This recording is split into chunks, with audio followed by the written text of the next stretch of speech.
McNeese football has a history of success, from the likes of R.C. Slocum to Kerry Joseph to Matt Viator and everyone between and after. The Cowboys are no stranger to the big stage. Now, Devin DeStefano recently caught up with a handful of McNeese legends who stay in touch thanks to the old Pokes.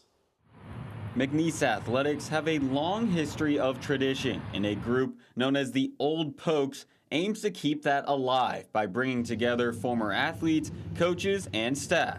Well, it started off that there was about 5 or 6 guys got together at a hunting camp down on Big Lake. And we had a great time together, just reconnecting. And then the next year it was a few more, then a few more.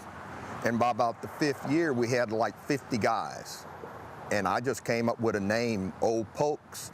The group has grown tremendously since then, now with more than 250 members, many of them being McNeese legends, including one of the greatest quarterbacks to don the blue and gold, Kerry Joseph.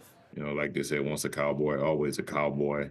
So I just think that, you know, life is short, man. And, you know, when you've played on that field in the hole and you know what it's like, you know, whether good or bad, it's just that brotherhood that the game has brought us all together. And just to stay connected, I think is a big deal.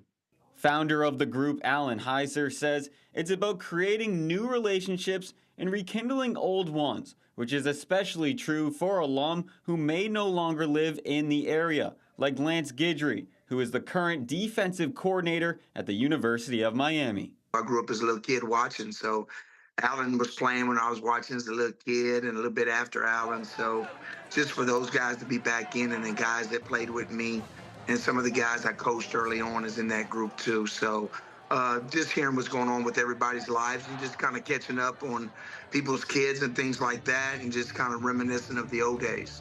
Those old days at McNeese hold a special place in R.C. Slocum's heart. He's a McNeese Football Hall of Famer and the winningest football coach in Texas A&M history. It adds fun to your experience. You know, you can't just walk away from that time of your life. You know, I spent 5 years at McNeese, and so that's some of the happiest times of my life.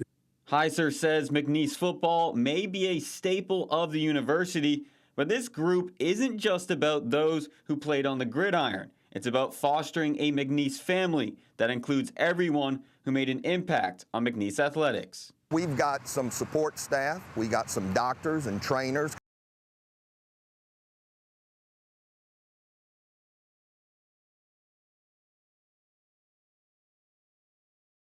Other women's sports, softball, basketball, and soccer, and those are all getting more. And that's what it's not all about football, even though it started with football because that's what I was involved with. But it's McNeese and the McNeese family. Heiser added that he hopes to continue growing the Old Pokes and fundraise a scholarship that can go towards McNeese athletics. Devin DeStefano, 7 Sports.